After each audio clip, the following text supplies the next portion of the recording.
제가 도와드리고 싶습니다. 낯선 남자가 두꺼운 봉투를 내밀었습니다. 윤지아는 그 봉투를 바라보며 손을 떨었습니다. 500만 원이 들어있다는 걸 직감했습니다. 하지만 지아는 고개를 저었습니다. 죄송하지만 받을 수 없어요. 이유를 모르니까요. 남자의 눈빛이 흔들렸습니다. 그 눈 속에는 30년 묵은 후회가 담겨 있었습니다. 야시장 네온사인 불빛 아래서 두 사람은 서로를 바라봤습니다.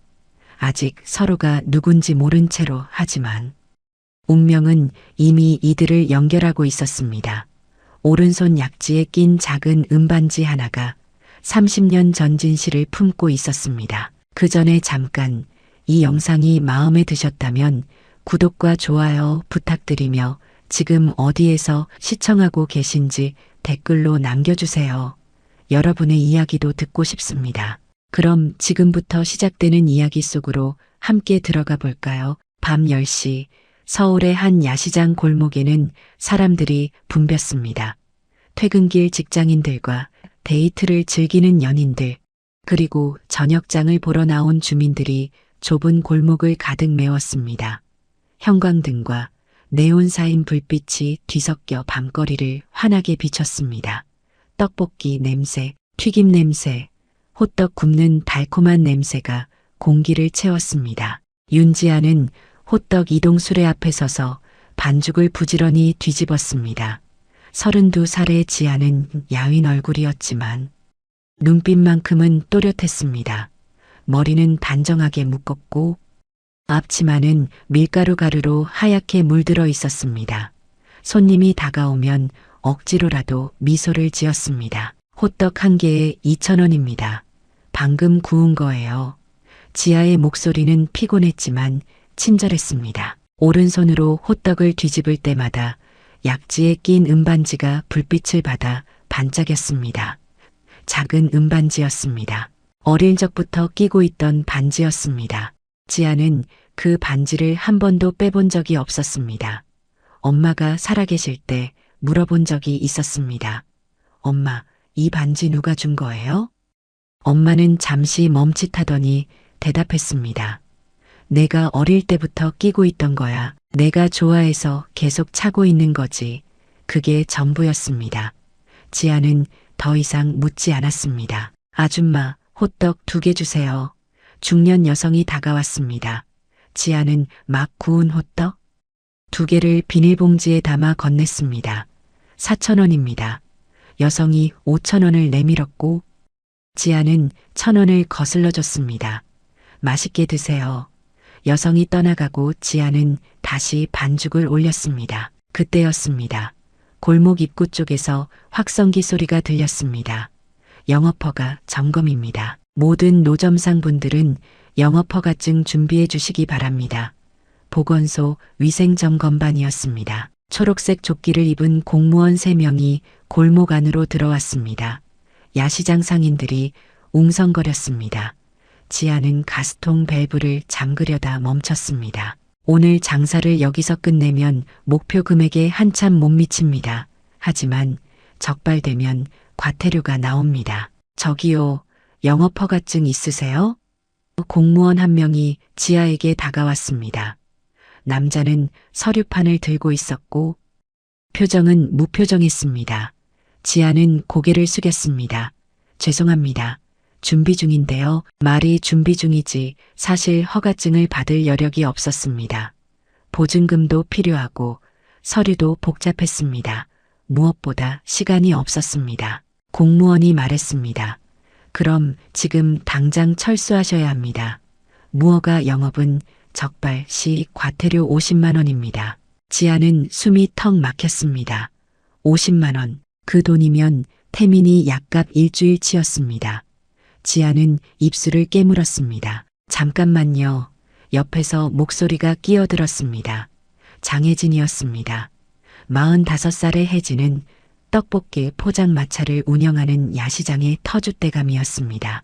혜진은 공무원 앞을 가로막았습니다. 이 애는 내 조카예요. 우리 가게 임시로 도와주는 거라고요. 혜진의 목소리는 거칠었지만 단호했습니다. 공무원이 인상을 찌푸렸습니다. 그건 확인이 안 되는데요. 혜진이 한 발짝 더 다가섰습니다. 확인은 무슨, 내가 보증 서는데 뭐가 문제예요? 여기 상인회장 장혜진이 책임진다고요. 다른 상인들도 하나둘 모여들었습니다. 맞아요. 저 애는 혜진이네 식구예요. 괜히 애 괴롭히지 마세요. 공무원들은 난처한 표정을 지었습니다. 결국 경고로 마무리하기로 했습니다. 오늘은 경고로 넘어갑니다. 다음 주까지 서류 준비하세요. 공무원들이 떠났고 지아는 혜진에게 고개를 숙였습니다. 언니 감사합니다. 혜진이 지아의 어깨를 툭 쳤습니다. 괜찮아, 우리끼리 도와야지. 근데 너 얼굴 왜 이렇게 창백해? 밥은 먹고 다니는 거야? 지아가 대답하려는데 휴대폰이 울렸습니다. 병원에서 온 전화였습니다. 지아는 재빨리 전화를 받았습니다. 여보세요? 수화기 너머로 간호사의 목소리가 들렸습니다. 보호자님, 윤태민. 환자분 상태가 좋지 않습니다. 빨리 오실 수 있으세요? 지아의 얼굴이 창백해졌습니다. 지금 갑니다. 전화를 끊고 지아는 황급히 수레를 정리하기 시작했습니다. 혜진이 물었습니다. 무슨 일이야? 지아는 대답 대신 가스통을 챙기며 말했습니다. 태민이가 병원에서 급하대요. 혜진이 재빨리 도왔습니다. 어서 가, 여기는 내가 정리할게. 지아는 가방을 메고 뛰기 시작했습니다.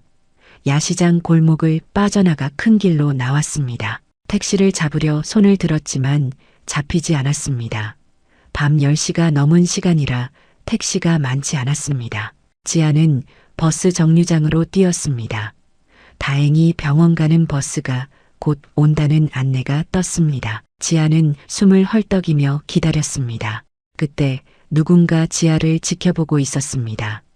야시장 골목 입구에 검은색 세단 한 대가 정차해 있었습니다. 차 안에는 정장을 입은 중년 남자가 앉아 있었습니다.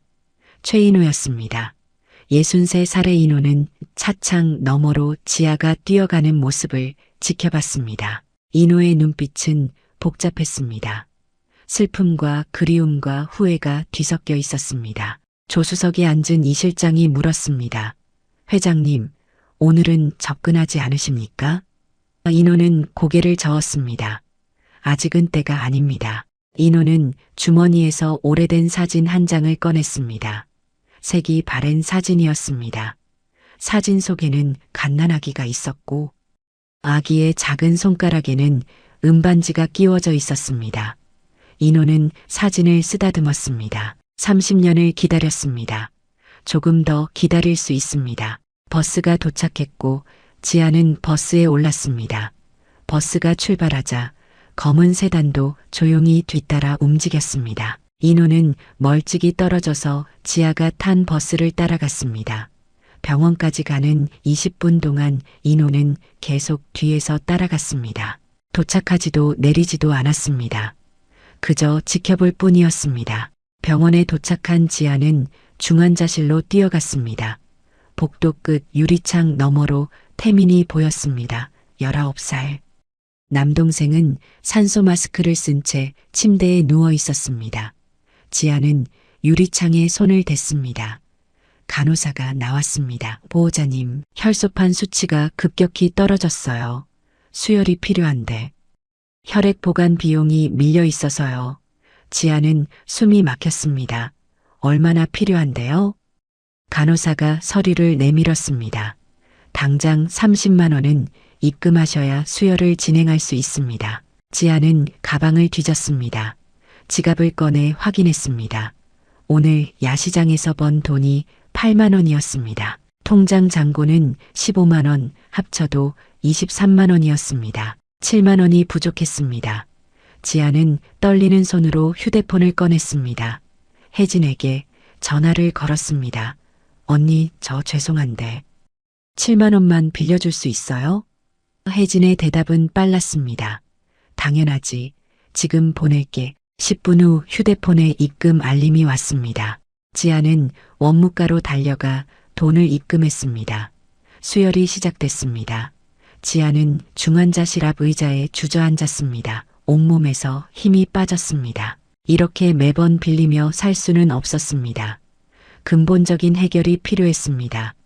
태민이에게는 골수이식이 필요했고 그 비용은 1,000만 원이 넘었습니다. 지아는 머리를 감싸쥐었습니다. 새벽 5시가 되어서야 태민이 안정을 찾았습니다. 지아는 집으로 돌아가지 않았습니다. 병원 로비 의자에서 2시간 정도 눈을 붙였습니다. 오전 9시에 일어났습니다. 세수를 하고 거울을 봤습니다.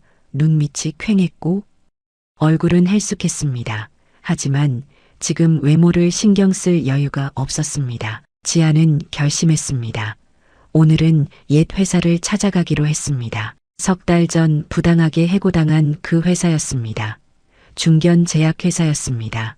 지아는 거기서 마케팅팀에 다녔습니다. 3년을 성실하게 일했습니다. 그런데 어느 날 갑자기 해고 통보를 받았습니다. 이유는 근태 불량이었습니다. 터무니없는 누명이었습니다. 지아는 단 한 번도 무단결근을 한 적이 없었습니다. 진짜 이유는 따로 있었습니다. 상사의 부당한 지시를 거부했기 때문이었습니다. 지아는 버스를 타고 회사로 향했습니다. 서울 강남의 한 빌딩이었습니다. 유리로 된 고층 건물이었습니다. 지아는 건물 앞에 섰습니다. 석 달 전까지만 해도 매일 드나들던 곳이었습니다. 이제는 들어가는 것조차 두려웠습니다. 하지만 밀린 급여라도 받아내야 했습니다. 지아는 로비로 들어섰습니다. 안내 데스크가 보였고 대리석 바닥이 반짝였습니다. 천장에는 회사 로고가 크게 걸려 있었습니다. 경비가 다가왔습니다. 어디 소속이세요? 지아는 대답했습니다. 저 전에 여기 다녔던 사람인데요. 인사팀 좀 만나야 해서요. 경비는 지아의 얼굴을 훑어봤습니다. 낡은 재킷과 운동화를 눈으로 훑었습니다. 경비의 시선이 차갑게 식었습니다. 경비가 무전기를 들었습니다. 인사팀 확인 부탁드립니다. 전 직원 방문이라고 하는데요. 잠시 후 무전기에서 답이 왔습니다. 예약 없으면 출입 불가입니다. 민원은 이메일로 접수하라고 안내해 주세요. 경비가 무전기를 내렸습니다. 죄송합니다만 예약 없이는 출입이 안 됩니다. 민원은 이메일로 해주세요. 지아는 가방에서 서류 봉투를 꺼냈습니다. 이거 전달만 해주시면 안 될까요? 부당해고 이해 신청 서류인데 기한이 오늘까지거든요. 경비는 난처한 표정을 지었습니다. 죄송합니다만 저희는 서류 전달 업무는 안 합니다. 우편으로 보내시거나 이메일로 해주세요. 지아의 목소리가 떨렸습니다. 우편은 시간이 오래 걸리잖아요. 오늘까지인데 제발 좀. 경비는 고개를 저었습니다. 규정입니다. 그때 엘리베이터에서 인사팀 과장이 내려왔습니다. 지아를 알아본 과장은 잠시 멈칫했습니다. 지아는 재빨리 다가갔습니다. 과장님, 저예요. 윤지아요. 잠깐만 얘기 좀 할 수 있을까요? 과장은 난처한 표정으로 주변을 둘러봤습니다. 로비에는 사람들이 오가고 있었습니다. 과장이 낮은 목소리로 말했습니다. 지아 씨, 여기서 이러면 곤란합니다. 절차대로 하세요. 지아가 말했습니다. 절차대로 하고 싶어도 연락이 안 닿잖아요. 전화도 안 받으시고 이메일도 답장 없으시고. 과장이 말했습니다. 저희도 바빠서 그래요. 이해해 주세요. 과장은 말을 마치고 돌아서려 했습니다. 지아는 과장의 앞을 막았습니다. 서류를 내밀었습니다. 이거 한 장만 받아주세요. 제발요. 과장의 목소리가 높아졌습니다. 윤 씨, 지금 업무 방해하시는 거예요? 비켜주세요. 주변 사람들의 시선이 쏠렸습니다. 지아는 얼굴이 달아올랐습니다. 부끄러움과 분노가 뒤섞였습니다. 경비가 다가와 지아의 팔을 잡았습니다. 나가셔야겠습니다. 지아가 말했습니다. 손 놓으세요. 저 그냥 서류 하나 전달하려는 건데. 왜 이러는 거예요? 지아는 팔을 뿌리쳤습니다. 순간 균형을 잃었습니다. 서류 봉투가 바닥에 떨어졌습니다. 종이들이 대리석 바닥에 흩어졌습니다. 지아는 무릎을 꿇고 서류를 주었습니다. 손이 떨렸습니다. 눈물이 날 것 같았지만 참았습니다. 여기서 울면 안 된다고 생각했습니다. 로비에 있던 사람들은 지아를 힐끗힐끗 보며 지나갔습니다. 아무도 도와주지 않았습니다. 지아는 혼자서 종이를 하나하나 주었습니다. 그때 누군가 다가왔습니다. 청소복을 입은 중년 여성이었습니다. 김수연이었습니다. 52살의 수연은 지아가 놓친 서류 한 장을 주어 조심스럽게 건넸습니다. 이거 떨어졌어요. 지아는 고개를 들어 수연을 봤습니다. 수연은 눈을 마주치지 못하고 시선을 피했습니다. 지아는 서류를 받으며 작게 말했습니다. 감사합니다. 수연은 잠시 망설이다 입을 열었습니다. 이런 날엔 따뜻한 물이라도 한 잔 드세요. 마음이 좀 가라앉을 거예요. 지아는 수연의 말에 잠시 멈칫했습니다. 낯선 사람의 작은 위로였지만 가슴에 와닿았습니다. 지아는 고개를 숙였습니다.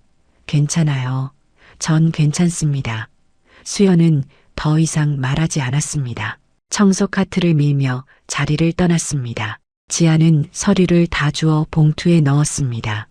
일어서서 로비를 나섰습니다. 유리문이 닫히는 소리가 등 뒤에서 들렸습니다. 지아는 건물 밖 계단에 앉았습니다. 서류 봉투를 무릎에 올려놓고 한참을 그대로 있었습니다. 자신이 얼마나 무력한 존재인지 느껴졌습니다. 사흘이 지났습니다. 지아는 다시 야시장에서 호떡을 굽고 있었습니다. 회사는 결국 서류를 받아주지 않았습니다. 이메일로 보냈지만 답장이 없었습니다. 지아는 포기하기로 했습니다. 이제 밀린 급여는 기대하지 않기로 했습니다. 그냥 앞만 보고 가기로 했습니다. 그날 오후 2시쯤이었습니다. 지아는 혜진의 전화를 받았습니다. 야, 너 옛날 회사 앞에 무슨 일 났나 봐. 뉴스에 나오던데? 지아는 이해할 수 없었습니다. 무슨 소리예요? 혜진이 말했습니다. 너 당장 가봐.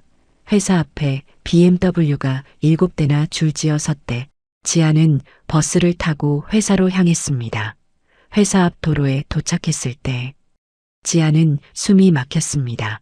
정말로 검은색 BMW 7 시리즈가 7대나 일렬로 주차되어 있었습니다. 모두 같은 모델이었고 번호판도 연번이었습니다. 차창에는 썬팅이 되어 있어서 안이 보이지 않았습니다. 주변에는 사람들이 몰려들어 웅성거렸습니다. 회사 직원들도 창문에 얼굴을 붙이고 내려다보고 있었습니다. 지아는 차들 사이를 지나 회사 입구 쪽으로 걸어갔습니다. 그때 중앙의 차에서 문이 열렸습니다. 정장을 입은 남자가 내렸습니다. 60대 초반으로 보이는 남자였습니다. 최인호였습니다. 주변 사람들이 웅성거렸습니다. 저 사람 인성제약 회장 아니야?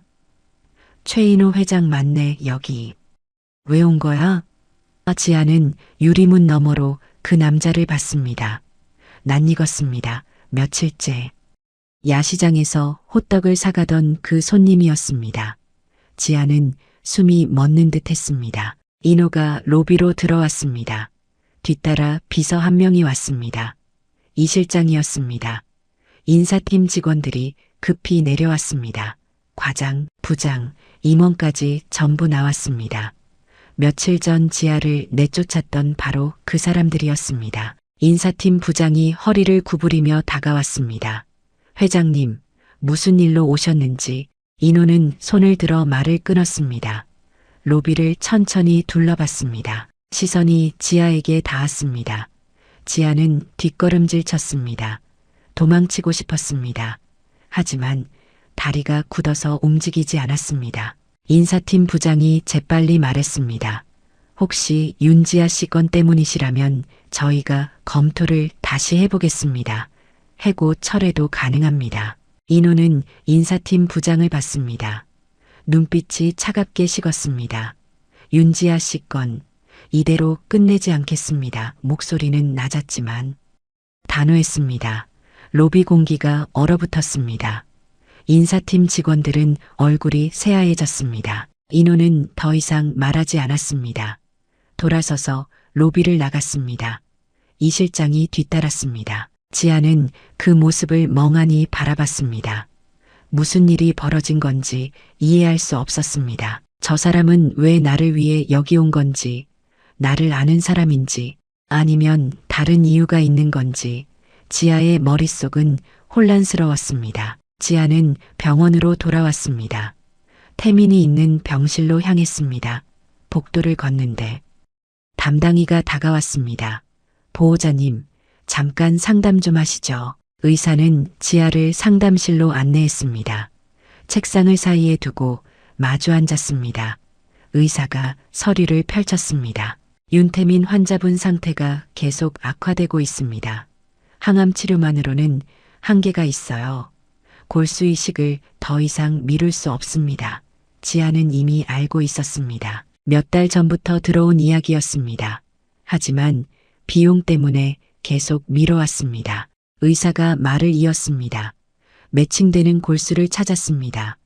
기증자가 나타났어요. 지아는 깜짝 놀랐습니다. 정말요? 누구예요?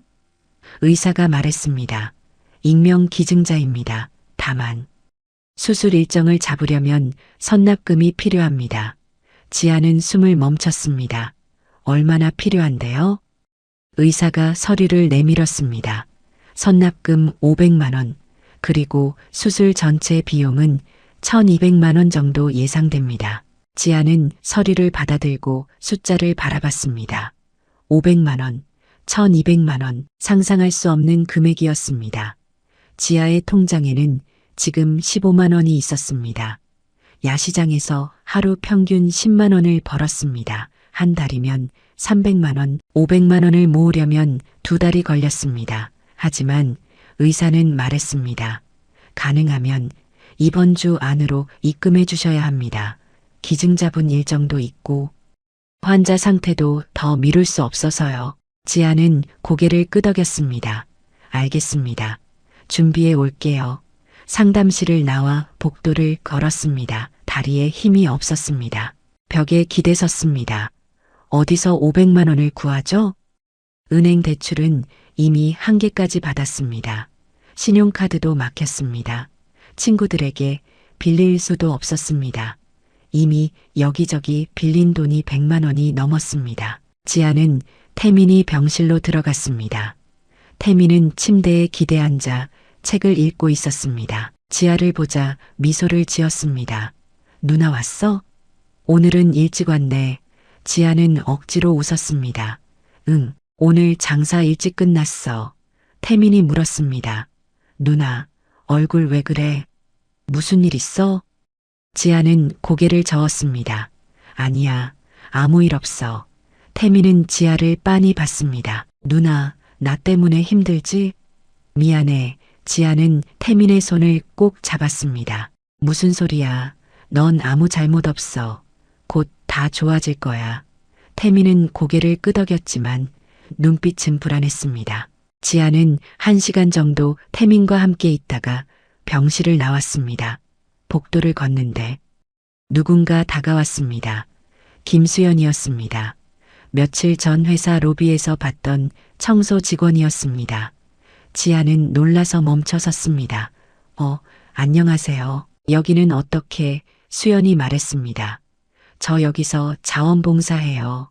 혈액종양내과에서요. 수연은 잠시 망설이더니 가방에서 작은 봉투를 꺼냈습니다. 지아 씨, 이거 드릴 게 있어요. 지아는 봉투를 받았습니다. 가벼웠지만 뭔가 들어 있었습니다. 이게 뭐예요? 수연이 말했습니다.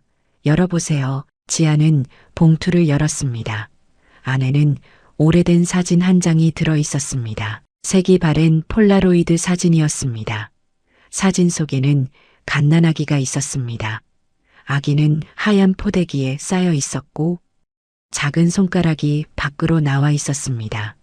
그 손가락에는 은반지가 끼워져 있었습니다. 지아는 숨이 멎었습니다. 자신의 오른손 약지를 봤습니다. 똑같은 반지가 끼워져 있었습니다. 매듭 모양까지 똑같았습니다. 지아는 사진을 뒤집어 봤습니다. 뒷면에는 손글씨로 뭔가 적혀 있었습니다. 지아에게 미안해, 사랑해, 1993.6. 15지아는 손이 떨렸습니다. 이게 대체 뭐예요?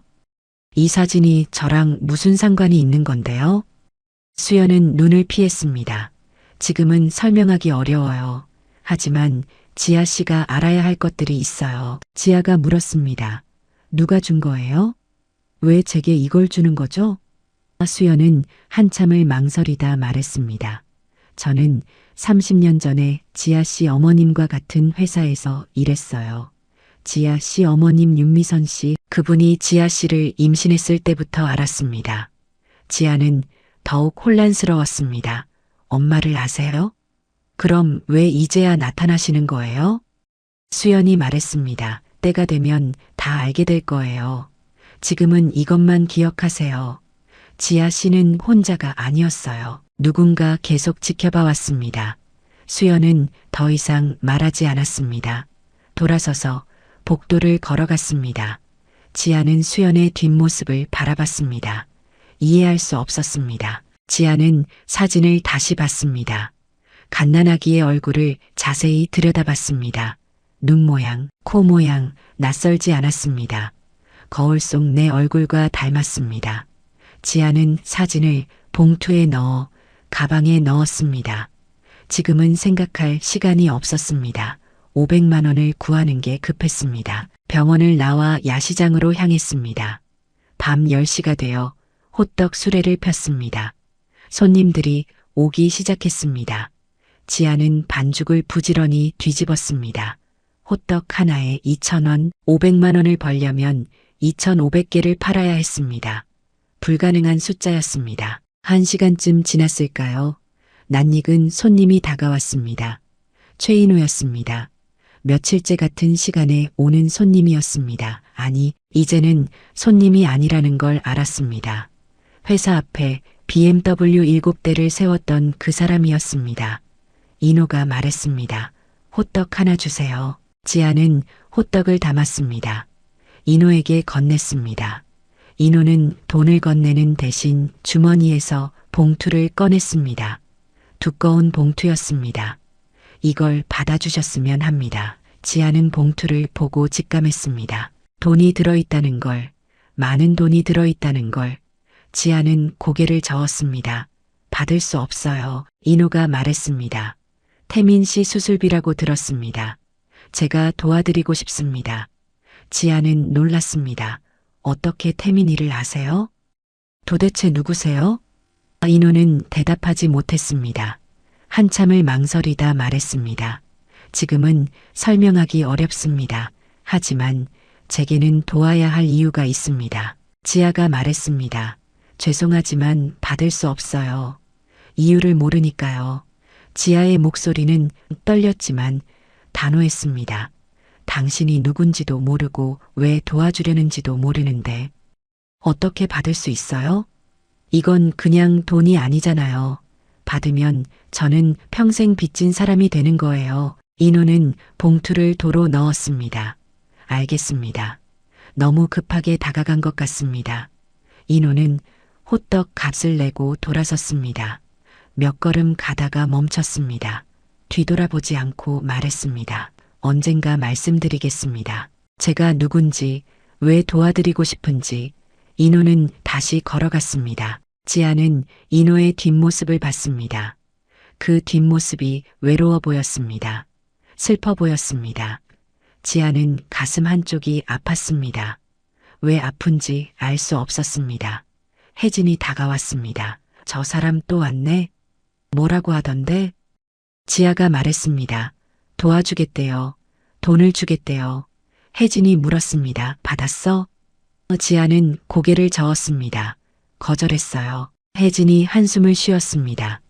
너 참 고집도 세다. 근데 말이야. 돈이 급하면 받는 것도 방법 아니야? 지아가 말했습니다.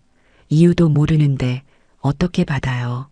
나중에 무슨 대가를 요구할지도 모르는데. 혜진은 더 이상 말하지 않았습니다. 지아의 어깨를 툭 치고 자기 자리로 돌아갔습니다. 밤 2시까지 장사를 했습니다. 오늘 번 돈은 13만 원이었습니다.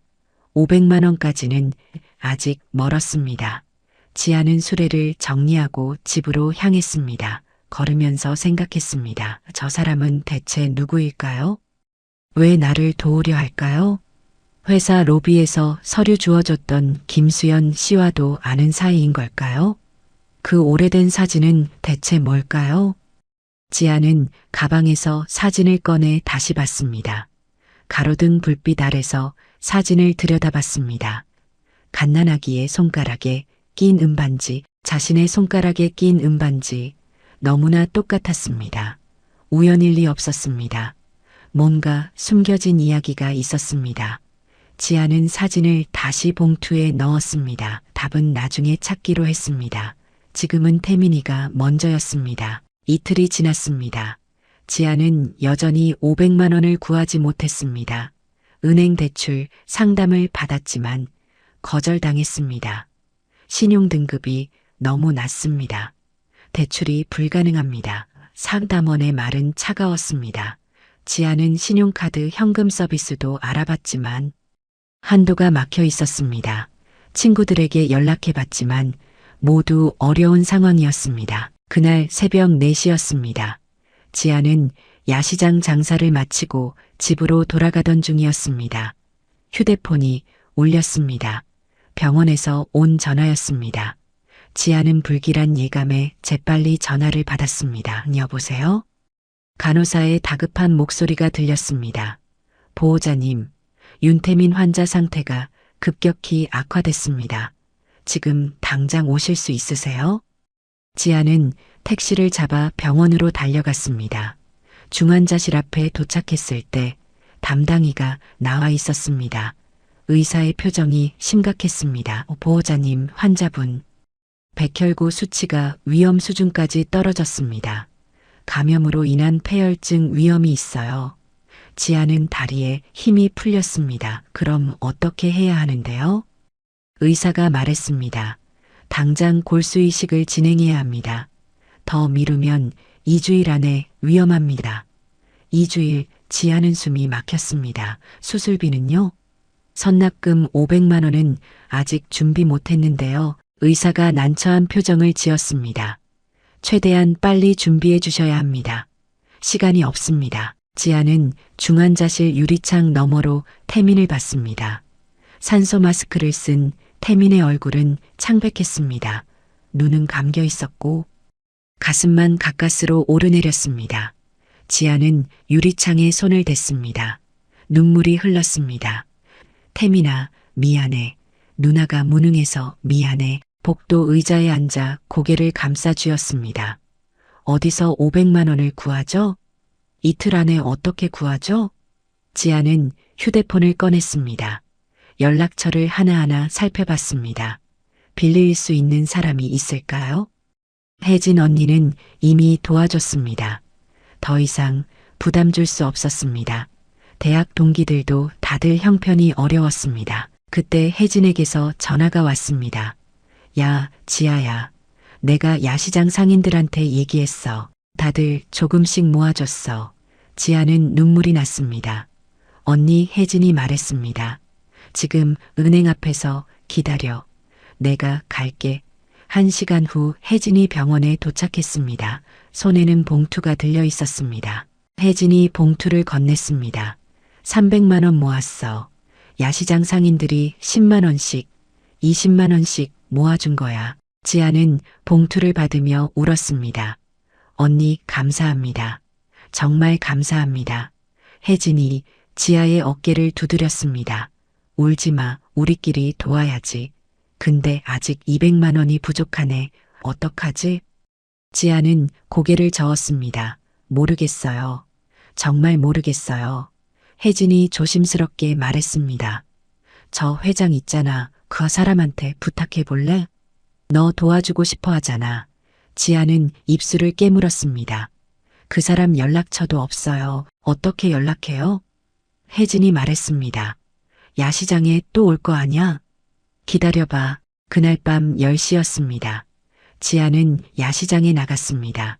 호떡 수레를 폈지만 손님을 제대로 받을 수 없었습니다. 정신이 없었습니다. 반죽을 태웠고 거스름돈을 잘못 줬습니다.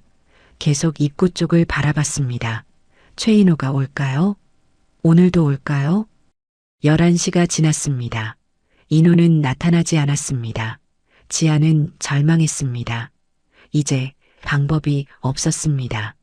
자정이 되어 수레를 정리하려는데 휴대폰이 울렸습니다. 모르는 번호였습니다. 지아는 전화를 받았습니다. 여보세요? 지아씨, 병원 원무과입니다. 원무과 직원의 목소리였습니다.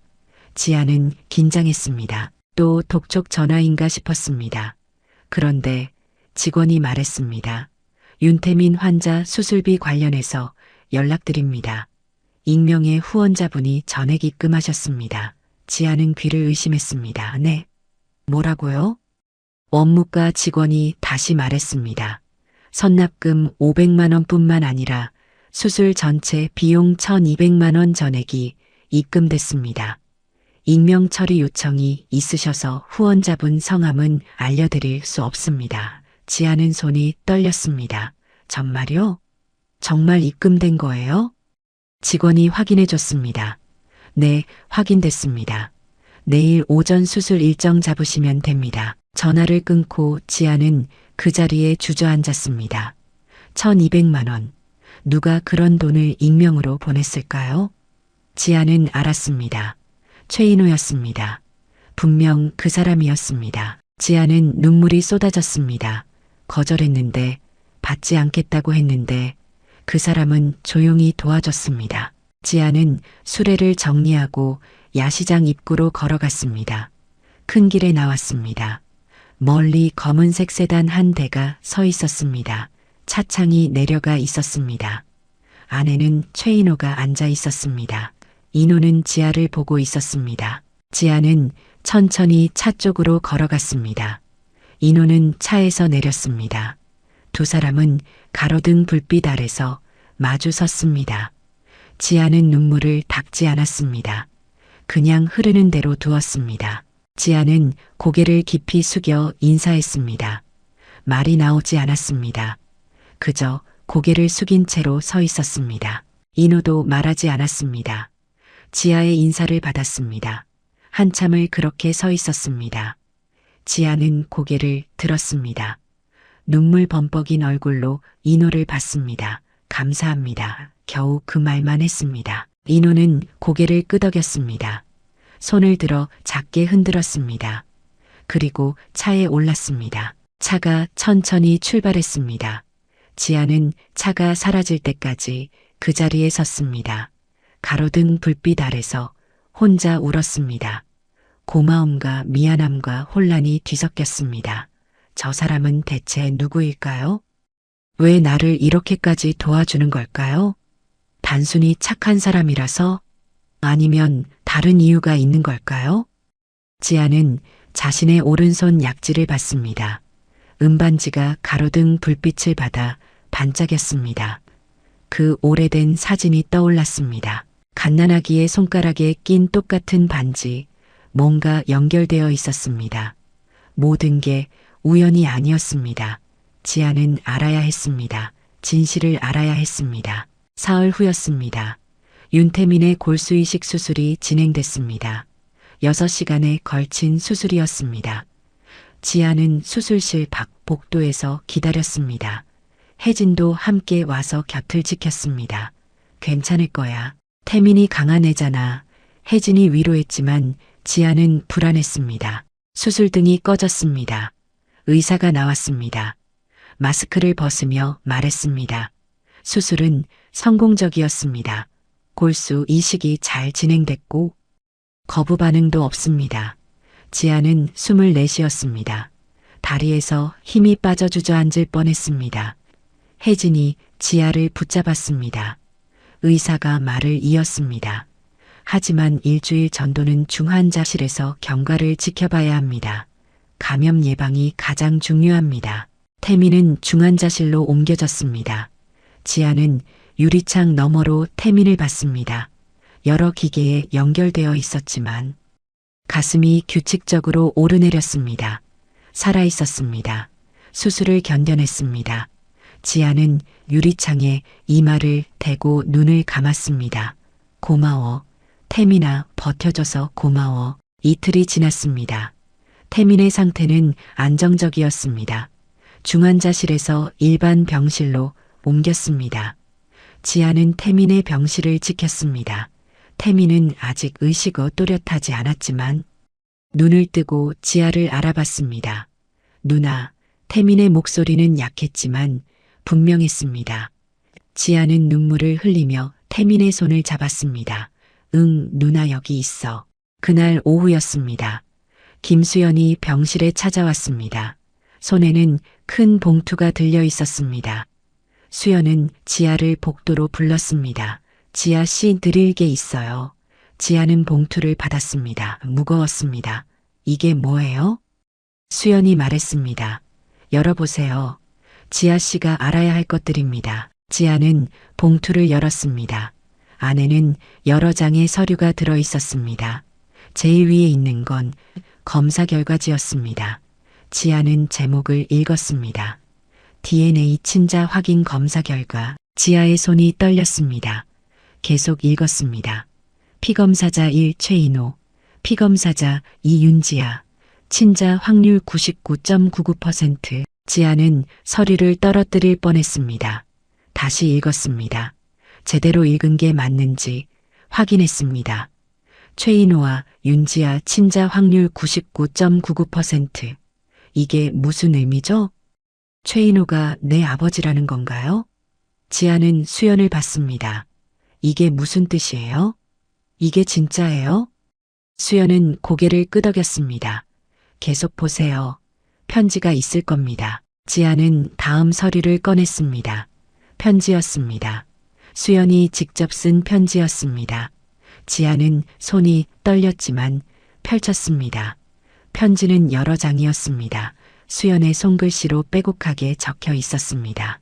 지아에게 이 편지를 읽고 있다면 이미 많은 걸 알게 됐을 거야. 혼란스럽겠지. 화가 나겠지. 이해해. 나는 30년 전 내 엄마 윤미선과 같은 회사에서 일했어. 당시 미선은 27살이었고 나는 22살이었지. 우리는 공장 라인에서 일했어. 힘들었지만 미선은 항상 웃었어. 밝은 사람이었어. 어느 날 미선이 남자를 만났어. 최인호였어. 당시 인호는 33이었고 제약회사에서 일하는 중간 관리자였어. 둘은 버스 정류장에서 우연히 만났어. 비가 오던 날이었어. 인호가 우산을 빌려줬고 그게 시작이었어. 몇 달 동안 둘은 만났어. 미선은 행복해했어. 처음으로 사랑에 빠진 거였어. 하지만 인호의 집안은 달랐어. 재벌가는 아니었지만 중산층 이상이었어. 인호의 부모는 이미 인호를 위해 선을 봐놨어. 제약회사 사장의 딸이었어. 집안끼리 약속이 되어 있었어. 인호는 거부했지만 부모의 압력을 이기지 못했어.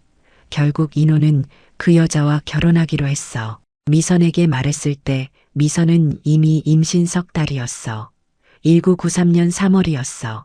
인호는 충격을 받았어. 하지만 이미 결혼 날짜가 잡혀 있었어. 취소할 수 없었어. 인호는 미선에게 돈을 줬어. 아이를 지우라고 했어. 미선은 거절했어. 이 아이를 낳겠다고 했어. 인호는 다시는 연락하지 말라고 했어. 미선은 울었어. 나는 그 모습을 봤어. 할 수 있는 게 없었어. 미선은 혼자 너를 낳았어. 1993년 6월 15일이었어. 작은 산부인과에서 혼자 낳았어. 나는 옆에 있었어. 미선은 너를 보며 울었어. 기쁨의 눈물인지 슬픔의 눈물인지 알 수 없었어. 미선은 너에게 은반지를 끼워줬어. 작은 은반지였어. 인호가 준 게 아니었어. 미선이 직접 산 거였어. 하지만 그 반지에는 의미가 있었어. 인호를 기억하기 위한 거였어. 미선은 너를 윤지아라고 이름 지었어. 윤씨 성을 따랐어. 아버지 성을 쓸 수 없었으니까. 미선은 너를 정말 열심히 키웠어. 공장 일하면서 밤에는 식당 일도 했어. 너는 그걸 알아야 해. 미선이 얼마나 너를 사랑했는지. 최인호는 결혼했지만 행복하지 않았어.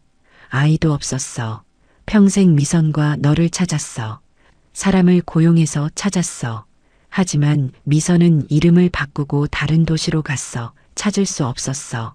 5년 전 미선이 교통사고로 돌아가셨지. 인호는 그 소식을 듣고 미쳤어. 다시 너를 찾기 시작했어. 석 달 전에야 겨우 찾았어. 야시장에서 호떡을 굽고 있는 너를 찾았어. 은반지를 보고 확신했어. 너는 인호의 딸이었어. 인호는 다가가고 싶었어. 하지만 두려웠어. 갑자기 나타나서 나는 내 아빠라고 말하면 너는 어떻게 반응할까? 혼란스러워할까? 거부할까? 인호는 기다렸어. 멀리서 지켜봤어. 도와주고 싶었지만 조심스러웠어. 그런데 인호에게 시간이 많지 않아. 최근 조기 간암 진단을 받았어. 석 달 후 수술이 예정되어 있어. 생존율은 70% 정도야. 나쁘지 않지만 확실하지도 않아. 인호는 수술 전에 너를 만나고 싶어 해. 진실을 말하고 싶어 해. 그리고 한 가지 더, 태민이 골수이식 기증자가 인호였어. DNA 검사 결과 인호와 태민이 매칭이 가능했어. 인호는 기꺼이 기증했어. 조카를 살리는 거였으니까, 아닌 딸의 동생을 살리는 거였으니까. 지아야, 선택은 내 몫이야. 인호를 만날 수도 있고 만나지 않을 수도 있어. 진실을 받아들일 수도 있고 거부할 수도 있어. 어떤 선택을 하든 그건 내 권리야. 하지만 한 가지만 기억해. 너는 사랑받았어. 미선에게, 야시장 사람들에게, 그리고 멀리서 지켜본 인호에게도. 너는 버려진 사람이 아니라 지켜진 사람이야.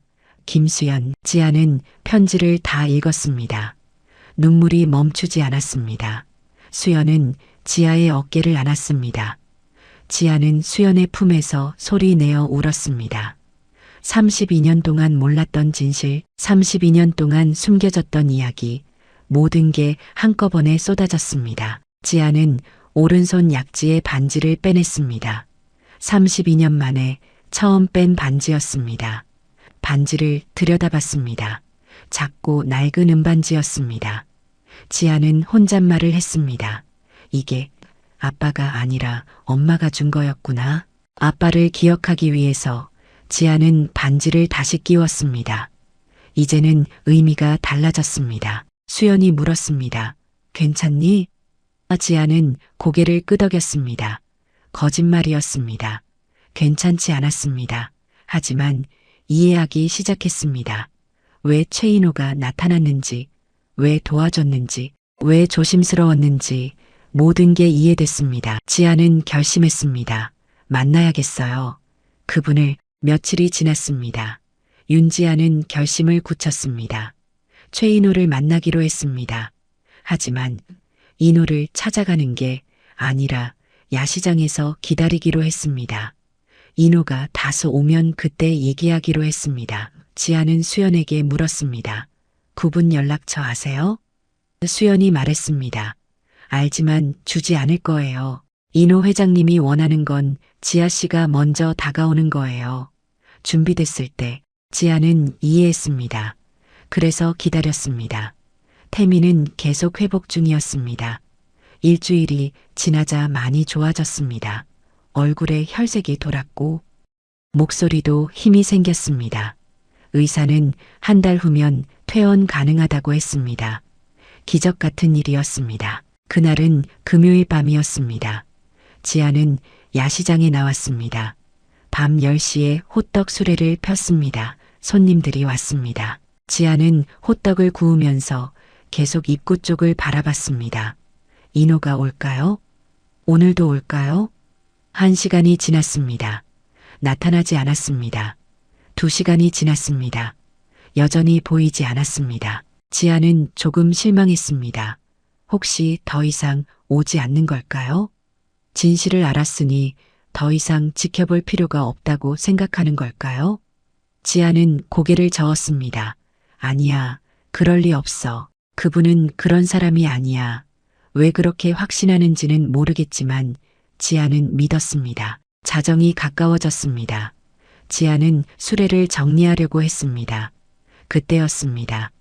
골목 입구에서 익숙한 실루엣이 보였습니다. 최인호였습니다. 정장 차림의 인호가 천천히 걸어왔습니다.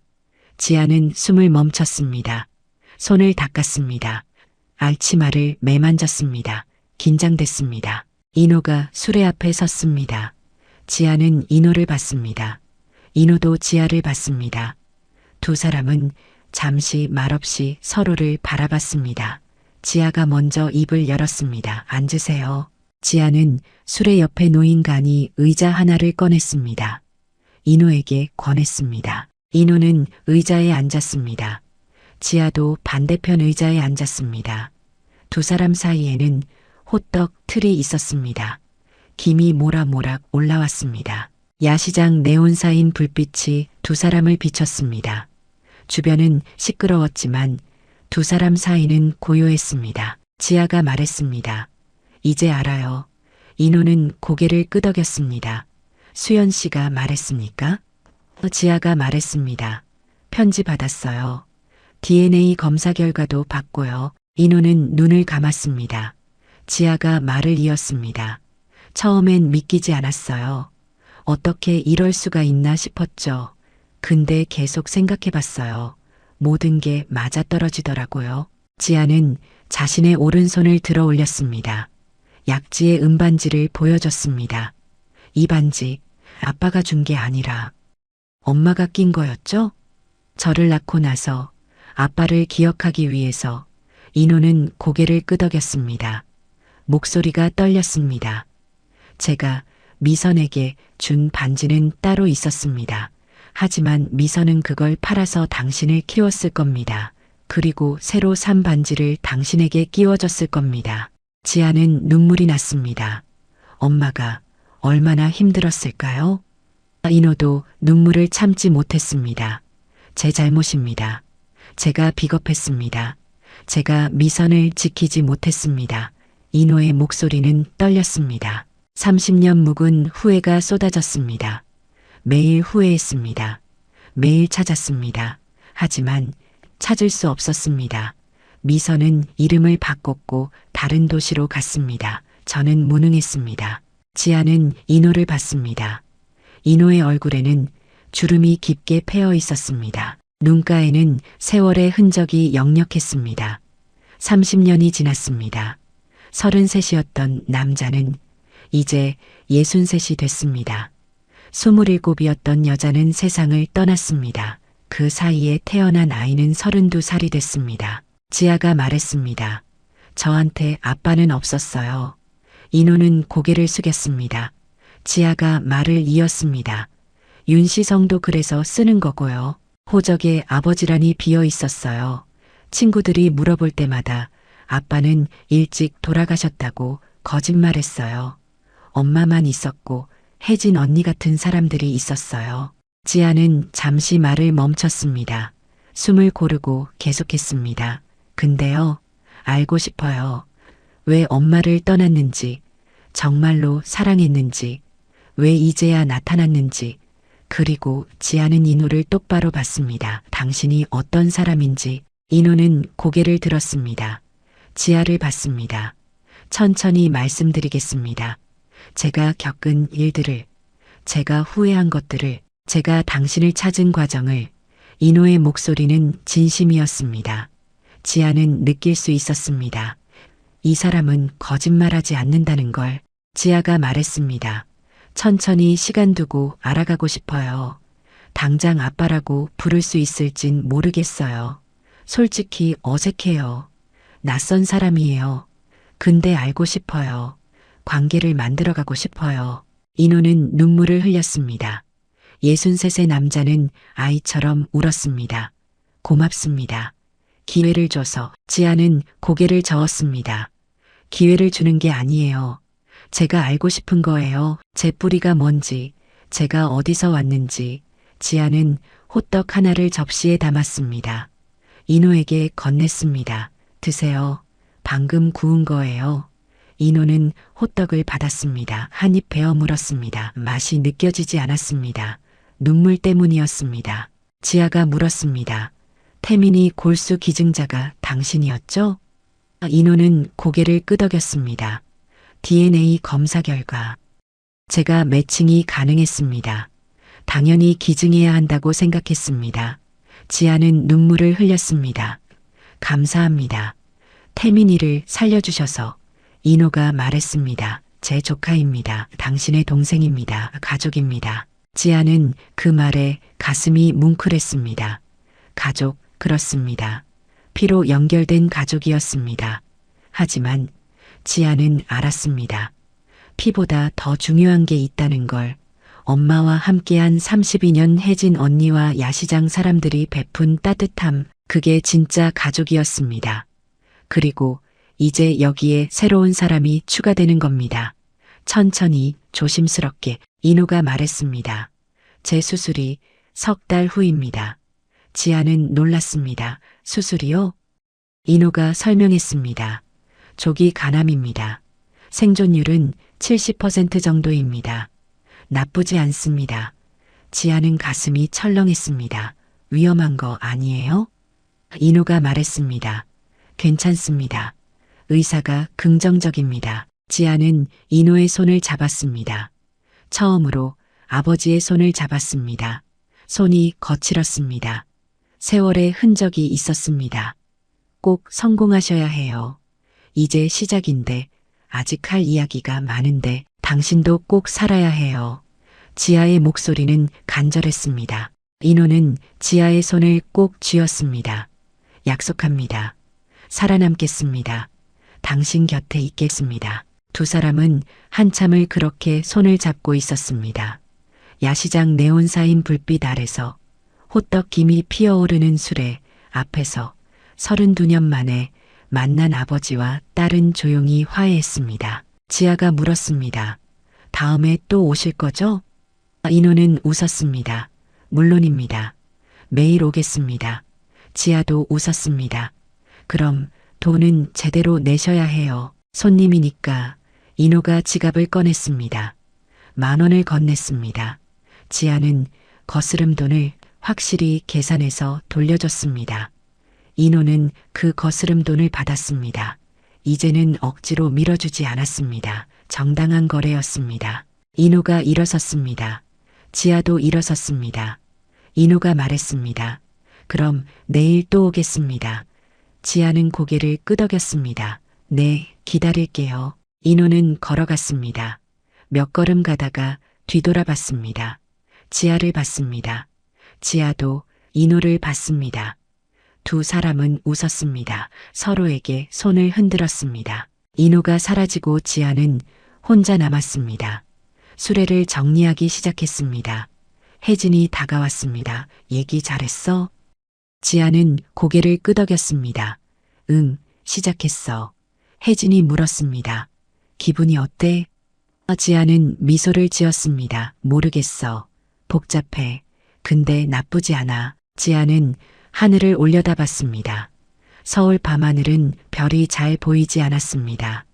네온사인 불빛 때문이었습니다. 하지만 지아는 알았습니다. 별은 거기 있었습니다. 보이지 않아도 존재했습니다. 엄마처럼. 엄마는 떠났지만 지아의 마음속에 있었습니다. 그리고 이제 아버지가 나타났습니다. 30년 늦게 하지만 진심으로 지아는 혼잣말을 했습니다. 늦었지만 시작이야. 아버지와 딸 관계를 만들어가는 시작. 지아는 자신의 오른손 약지를 봤습니다. 은반지가 반짝였습니다. 이제 아 반지의 의미가 달라졌습니다. 엄마의 사랑, 아버지의 그리움, 그리고 지아 자신의 선택. 모든 게 담긴 반지였습니다. 수레를 다 정리하고 지아는 집으로 향했습니다. 내일은 태민이 면회 가는 날이었습니다. 태민에게도 말해야 했습니다. 우리에게 삼촌이 생겼다고, 아니 외할아버지가 생겼다고. 태민은 놀랄 겁니다. 하지만 기뻐할 겁니다. 가족이 늘어난 거니까요. 야시장 골목을 빠져나오는데 지아는 뒤돌아봤습니다. 네온사인 불빛이 여전히 밝았습니다. 사람들이 여전히 오갔습니다. 호떡 냄새, 떡볶이 냄새, 튀김 냄새가 여전히 공기를 채웠습니다. 여기가 지하의 자리였습니다. 앞으로도 당분간은 여기서 일할 겁니다. 야시장에서 호떡을 굽고 손님들을 맞이하고 혜진 언니와 농담하고 그게 지하의 삶이었습니다. 하지만 이제는 달라졌습니다. 매일 밤 11시쯤 되면 한 손님이 올 겁니다. 정장을 입은 63세 남자가 올 겁니다. 호떡 하나를 주문할 겁니다. 그리고 지아와 짧은 대화를 나눌 겁니다. 오늘 하루는 어땠는지, 태민이는 괜찮은지, 작은 이야기들을 나눌 겁니다. 그렇게 조금씩 관계를 쌓아갈 겁니다. 언젠가는 아빠라고 부를 수 있을까요? 지아는 확신할 수 없었습니다. 하지만 괜찮았습니다. 서두르지 않아도 됐습니다. 30년을 기다렸으니 조금 더 기다릴 수 있었습니다. 중요한 건 시작했다는 것이었습니다. 두 사람이 만났다는 것이었습니다. 그리고 앞으로 함께 걸어갈 것이라는 사실이었습니다. 지아는 집에 도착했습니다. 문을 열고 들어갔습니다. 작은 원룸이었습니다. 태민이 쓰던 책상이 보였습니다. 곧 태민이 태어나면 다시 여기서 함께 살 겁니다. 남매가 함께. 그리고 이제 가끔은 아버지도 찾아올지 모릅니다. 어색하겠지만 괜찮습니다. 시간이 해결해 줄 겁니다. 지아는 침대에 누웠습니다. 천장을 바라봤습니다. 오늘 하루가 주마등처럼 스쳐갔습니다. 야시장, 호떡, 최인호 대화, 눈물, 화해, 모든 게 꿈 같았습니다. 하지만 진짜였습니다. 지아는 눈을 감았습니다. 내일은 또 다른 하루가 시작될 겁니다. 그리고 그 하루 속에는 이제 아버지가 있을 겁니다. 지아는 미소를 지으며 잠들었습니다. 우리의 이 사연이 마음에 남았다면 좋아요를 눌러주세요. 그리고 소중한 사람들과 함께 이 이야기를 나눠주시길 바랍니다. 좋은 말씀들을 댓글로 남겨주시고 어디에서 시청하고 계신지도 알려주세요. 여러분의 따뜻한 참여가 저희 제작진에게 큰 힘이 됩니다. 영상 보시고 느끼신 감정 댓글로 함께 나눠주세요. 여러분의 한마디가 누군가에겐 큰 위로가 될 수 있습니다. 영상이 마음에 드셨다면 구독과 좋아요, 응원 부탁드립니다. 감사합니다.